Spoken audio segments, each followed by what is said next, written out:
Now I'm playing Heavy Rain, which is one of the games that actually uses the PlayStation Move. It's a traditional game, uses the PlayStation Move as the controls. So what you do is you have the nav controller or the left side of your normal PlayStation controller to control you in the world, walk around, all that kind of stuff. And then you use the Move controller to do the kind of things in Heavy Rain that require interaction. So things like moving to the right to open a cabinet, or putting plates on a table, or calling out for your lost kid. I think my wife is getting ready to get home. We're in the intro of Heavy Rain right now, and she's going to have some chores for me to do. So I'll show you how it works. So I'm using the navigation controller to move through the environment, just using the thumbstick like normal. You can also use the left side of the PlayStation controller. I really think that this thing is largely unnecessary. The PlayStation controller works just fine. So the way this works is you actually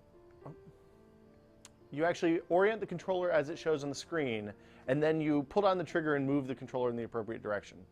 Playing with my kid's fake sword right now. I'm not actually controlling any of this stuff. Basically, I just trigger an action that makes the movements happen in the game. Closing the door by just holding down the trigger and moving to the right. It's really straightforward. And you can see when you pull down the trigger, the move ball changes color.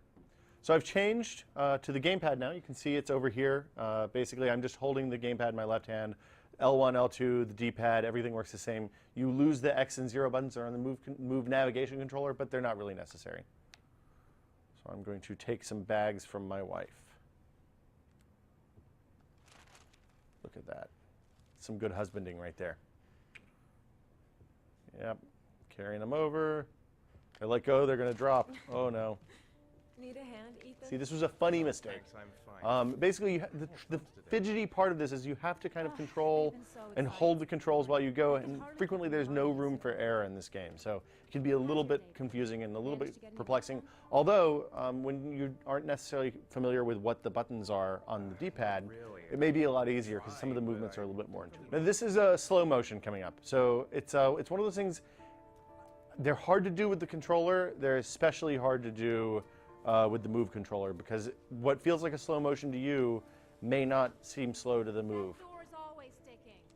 Give it a big tug. We give it a big tug. There we go. Okay, so I'm reaching in, pulling the plates out. That my mother gave us. Be careful, okay? Don't Okay, I've been instructed to be careful with these plates, which things are going to break right now. I'm going to warn you. Okay, so you pull the trigger, move slowly. This is the way you're supposed to do it. Oh, huge success. Okay, so now I go down. Oh. Uh-oh. Hey, I'm going to be in Ethan, trouble. You said you were going to be careful. I'm sorry, I'll be more I gentle. wonder if I can play frisbee golf with these. Try to unfold the movement more slowly. Not going to do that. Okay, so here we should see some kind of control over the animation. I felt like I didn't really do anything at all there, but it worked. They don't even break. What a letdown. Okay, so that's Heavy Rain. I mean, you can use your PS3 DualShock 3. I don't think it's necessary to spend money on the navigation controller, at least for any of the games that are out right now.